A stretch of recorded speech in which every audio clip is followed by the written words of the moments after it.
हुआ क्या कि बाबर उधर से नई सेना लेके आता है अपनी, और बाबर सेना लेके बैठ जाता है। सांगा इधर से अपने, सांगा कहते हैं कि सांगा ने राजस्थान के सारे राजाओं को लेटर लिखे थे, और राजाओं को लेटर लिखे कहा कि भाई देख लो, बाबर उधर से तैयारी करके आया एक विदेशी आक्रमणकारी, और तुम मेरा साथ दो, मैं इसके खिलाफ लड़ाई करने जा रहा हूँ।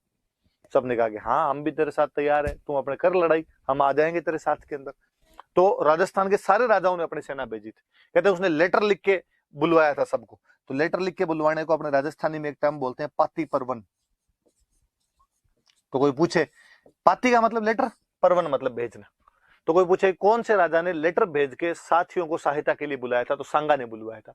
कौन से युद्ध से पहले, तो खानवा के युद्ध से पहले बुलवाया था उसने। इस व्यवस्था क्या बोलते हैं, तो इस व्यवस्था को पाती परवन कहते हैं। ये तो इधर से सांगा की तैयारी। उधर से बाबर अपने क्या बातें कर रहा है। बाबर को भी पता था शक्तिशाली शत्रु है। बाबर ने अपनी एकदम तैयारियां वरियां करने शुरू की। बाबर के पास में तोपें थी।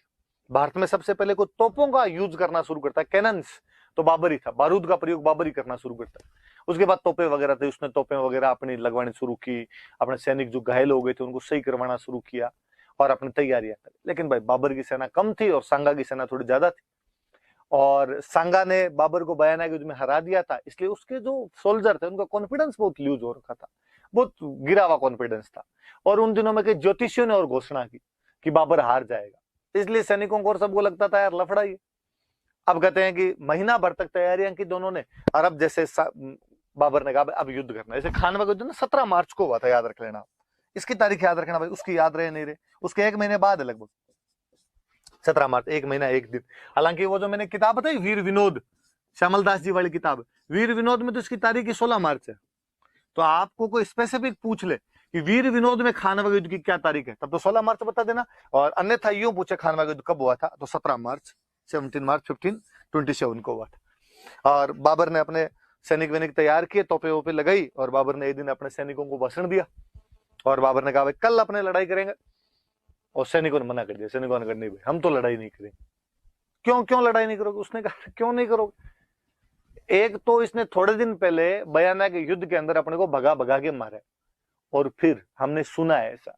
मुसलमान राजाओं की गुप्तचर व्यवस्था बहुत अच्छी थी, स्पाई बहुत अच्छे हुआ करते, सारी न्यूज ला के देते थे। तो पता चला, उनका हमने सुना है कि एक तो सांगा की सेना वैसे ही बहुत बड़ी है, फिर सांगा के बारे में और सुना है कि इसने आज दिन तक जिससे भी लड़ाई की है उसको रौंद के रख दिया, बींद के रख दिया इसने।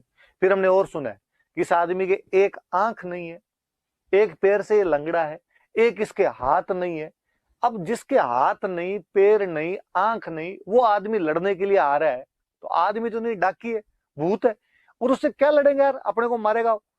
बाबर को लगा यार यदि सैनिक नहीं लड़े तो अपने तो प्रॉब्लम हो जाएगी, और अपने लड़ेंगे कैसे। तो बाबर ने कहते सैनिकों में जोश लाने के लिए बाबर ने और भाषण दिया। और बाबर ने कहा तुम्हें क्या लगता है, बाबर खुद के लिए लड़ना चाहता है? सैनिकों में से किसी ने कहा लगता है क्या, दिख ही रहा हो? उसने कहा नहीं। तुम्हें क्या लगता है, बाबर साम्राज्य विस्तार के लिए लड़ना चाहता है? सैनिकों ने कहा हाँ। बाबर ने कहा नहीं, तुम गलत फहमी में हो। बाबर ने खुद के लिए लड़ना चाहता है ना साम्राज्य विस्तार के लिए लड़ना चाहता है। बाबर इस्लाम की इबादत करने के लिए लड़ना चाहता है, मजहब के लिए लड़ना चाहता है। अल्लाह ताला ने फरमाया है कि धरती के इस छोर से लेकर उस छोर तक, मैदान, पहाड़, नदी और मरुस्थलों में इस्लाम का झंडा फहराया जाए। मैं कल धर्म की लड़ाई करूंगा, मजहब की लड़ाई करूंगा, मैं जिहाद करूंगा। जो मुस्लिम राजा युद्ध के लिए लड़ते थे उनको बोलते थे जिहाद। मैं कल जिहाद करूंगा, और आप में से जो कोई मेरे साथ लड़ना चाहता है वो आ जाए, यदि नहीं लड़ना चाहता तो चला जाए। कोई भी नहीं आएगा तो कल बाबर अकेला लड़ेगा, और यदि मैं जीत गया तो मैं गाजी बन जाऊंगा। वे योद्धा जो बिना पैसे के धर्म के लिए लड़ते थे उनको बोलते थे गाजी। और यदि मैं मर गया तो मैं शहीद कहलाऊंगा, और जन्नत में बेहतर हुरे मेरा इंतजार करेगी। उस प्रकार के उसने जन्नत के सपने दिखाए, उस डायलॉग दिए उस प्रकार। अब आपकी इच्छा है, आना चाहो तो आ जाना, नहीं आओ तो मत आना। अब थोड़ा मजहब का, इस्लाम का, जन्नत की ऐसी बातें की, थोड़ा सैनिकों के अंदर यूं जोश है।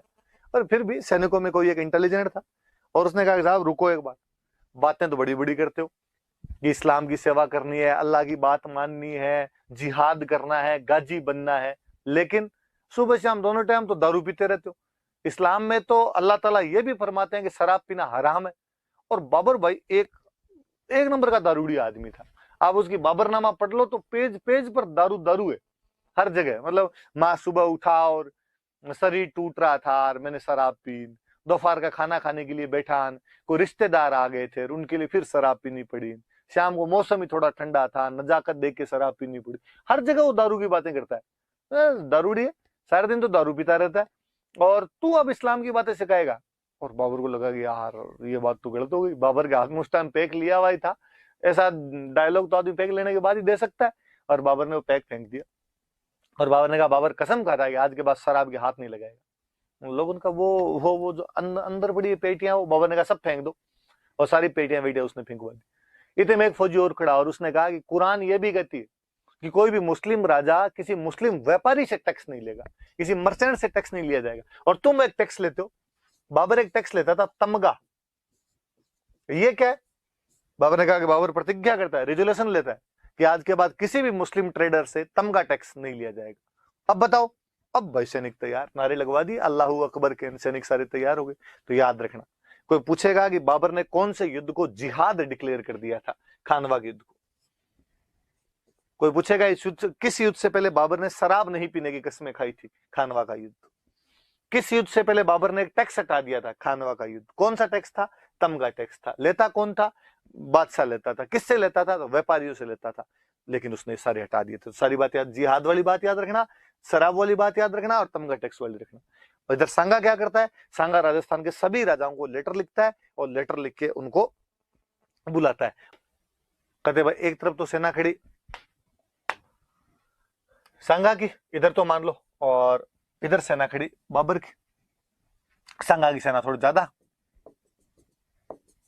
बाबर की सेना थोड़ी कम, लेकिन बाबर के पास में तोपें थी, और इसने अपनी तोपें लगा रखी थी। एक तोप इधर लगा रखी है, हम मिडेवल पढ़ेंगे तब और पढ़ेंगे, अली और मुस्तफा नाम के इसके जो तोपची थे, और तोपें लगा रखी। अपने राजस्थान वालों ने या इंडिया में तब तक तोपों का प्रयोग हुआ नहीं था, इसलिए ये लोग इतना जानते ही नहीं थे, तोपों के बारे में अवेयर नहीं थे। बाबर ही तोपें लेके आया था पानीपत वाले युद्धों में, उसी ने इस्तेमाल करनी शुरू की थी। इसलिए शुरुआत में जब तोपों वाला हमला हुआ, इसलिए इनको बहुत ज्यादा नुकसान उठाना पड़ा। और कईयों को तो पता ही नहीं था तोपें क्या होती। आग निकलनी शुरू हुई तो कईयों को लगा कोई देवी देवताओं को सिमर के नहीं है इसलिए नाराज है, कोई भूमियों से आगे प्रसाद बोलने शुरू की। धीरे धीरे पता चला यार इनकी वजह से ऐसा हो रहा है, थोड़ा अलग हटके युद्ध करने शुरू किए कि अरे आपने इनके तोपों के सामने आओ, मतलब तोपें भारी थी, ज्यादा मूवेबल थी नहीं, तो तोपों से हटके युद्ध करना। पर बाबर का युद्ध करने का एक और बड़ा जोरदार तरीका था, तुलगुमा युद्ध पद्धति।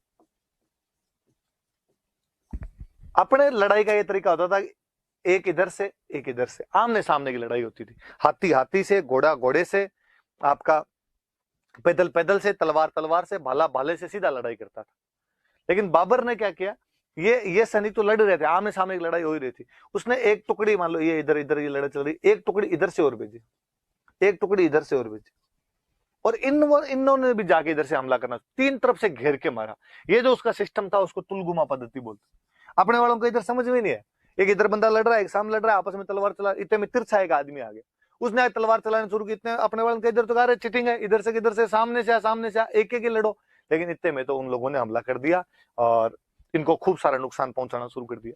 जब सांगा ने देखा, सांगा कहीं बीच के अंदर खड़ा था, लड़ रहा था और हाथी के ऊपर बैठ के, और सांगा ने जब ये देखा कि यार मेरे सैनिक मर रहे हैं, आगे तोपों से मर रहे हैं, तुलगुमा से मर रहे हैं, तो सांगा ने अपने महावत को कहा, जो हाथी चलाने वाला, उसका कि मुझे आगे आगे लेके जाओ। लोगों ने मना भी किया कि साहब आप मत जाओ, आप क्या करोगे युद्ध के अंदर जाके, आप पीछे बैठ के गाइड ही करते रहो हमें। नहीं नहीं मुझे लेके जा, मैं लड़ूंगा खुद। और सांगा खुद आगे लड़ने लगा यहाँ पे। और कहते सांगा जब खुद आगे लड़ने लगा तो बाबर को एक बात बता दी कि हिंदुओं में एक बहुत बड़ी समस्या थी, यदि राजा मर जाता या यदि राजा भाग जाता तो सारी सेना भी लौट जाया करती थी, बाद में लड़ते नहीं थे। राजा मर गया तो कहा बस भाई अब जाओ, राजा छोड़ो। यहाँ तो ये सिस्टम था कि मान लो वागड़ वाला उदय सिंह अपने 5000 आदमी लेके खड़ा है, और यदि उदय सिंह लड़ाई की शुरुआत में मर गया तो 5000 आदमी बाहर निकल जाए। इनकी जो वो जितनी भी सहानुभूति थी वो अपने सेनापति होता उसके प्रति हुआ करती थी, बाकी के साथ में नहीं हुआ करती थी। इसी के साथ में हमारा तो मैच हो रहा है। तो वो सैनिक निकल गए भाई, सारे के सारे बाहर निकल गए। तो अब सांगा आ गया है यार, सांगा ने आके लड़ाई करनी शुरू की। बाबर को ये बात पता थी। बाबर ने अपने सैनिकों को अपना तो केवल सांगा टारगेट होना चाहिए, इस पे मारो जितने तीर मार सकते हो। तो अब सबने अपने तीर बंदूकें उधर इस्तेमाल करनी शुरू की। कहते कोई तीर लगा, सांगा अपने हाथी वाले होदे में गिर गया। बाकी सेना को लगा कि सांगा की डेथ हो गई होगी, इसलिए सेना में अफवाह फैलनी शुरू हुई, सेना वापस भागने लग गई। हालांकि कहते हैं कि मेवाड़ की सेना में जब भी राजा घायल हो जाता था तो राजा वाले मुकुट छत्र पहन के सादड़ी का कोई झाला बैठता था, इसलिए यहाँ पे सांगा की जगह झाला अज्जा आता है। याद रखना भाई, कोई पूछेगा खानवा के युद्ध में सांगा के घायल होने पर युद्ध को लीड किसने किया, तो झाला अज्जा ने। लेकिन तब तक अफवाह बहुत ज्यादा फैल गई थी, सैनिक सारे भाग गए थे, बाबर युद्ध को जीत गया था। तो खानवा वाले युद्ध के अंदर बाबर जीत जाता है। झालाजान लीड करने की कोशिश करता है, लेकिन फिर भी बाबर की इसमें जीत हुई थी। बाबर जीतने के बाद उपाधि धारण करता है गाजी, तमंचे पे डिस्को करता है उस बाबर ने युद्ध जीत लिया भाई, खानवा वाला युद्ध जीत लिया था। कहते हैं सांगा घायल हुआ, घायल होने के बाद सांगा को दौसा में एक जगह पड़ती है बसवा, वहां पे लेके आए और वहां पे सांगा का इलाज वगैरह करवाया, होश आया तो सांगा ने पूछा भाई कहाँ है आपने, कहा आपने दौसा में बसवा है। तो बाबर युद्ध जीत गया। अब तो बाबर उसके बाद गया था चंदेरी, हुआ क्या, चंदेरी वाला मैदानी राय सांगा का साथ देने के लिए आया था। जैसे बाबर जीत गया तो बाबर ने पूछा कि वो कौन तारे सामने उधर ज्यादा उछल कूद कर रहा था, वो चंदेरी का मैदानी राय, सांगा का अच्छा दोस्त है। तो कहा इस बार हमला मैदानी राय पे किया जाए, तो वो तो चंदेरी गए। तो सांगा ने कहा कि चंदेरी राय ने, मैदानी राय ने अपना साथ दिया था, अपने मैदानी राय का साथ देंगे, चलो बाबर के खिलाफ लड़ने के लिए चंदेरी चलेंगे। लोगों ने समझाया कि सर प्लीज एक बार खुद को कांच में देख लो, कितने शरीर पे घाव लगे, 80 घाव है आपके शरीर पे, क्या तो अब युद्ध लड़ने के लिए जा रहे हो। पर सांगा ने कहा नहीं, मैं युद्ध तो लड़ने के लिए जाऊंगा, और जब तक युद्ध नहीं लड़ लूंगा मैं साफा नहीं बांधूंगा। और अपने सैनिकों को लेके वहां से चल पड़ा। सैनिक बीच में ना ना करते रहे पर नहीं माना। फिर फाइनली चंदेरी के पास पहुंचे तो यूपी में एक जगह पड़ती है इरीच, यूपी में एक जगह है, वहां पे खाना खाने के लिए बैठे। साथियों को जब लगा कि खुद तो मरेगा, अपने को और मरवाएगा, उन्होंने सांगा खाने में जहर मिलवा दिया। जहर की वजह से सांगा को उल्टियां वगैरह हुई। थोड़ा सा आगे और बढ़े, आगे यूपी में एक गांव और पड़ता था कालपी, यहाँ पे सांगा की डेथ हो गई। वापस ले गए डेड बॉडी। अपने भीलवाड़ा में एक जगह पड़ती है मंडलगढ़, यहाँ पे सांगा की छतरी है। तो ये 4 जगह याद रखना भाई कि सांगा का इलाज कहाँ पे किया गया, बसवा। सांगा को जहर कहाँ पे दिया गया, इरीच। सांगा की मृत्यु कहाँ पे हुई, कालपी। सांगा की छतरी या सैनिटप उसकी कहाँ पे है, तो उसकी मंडलगढ़।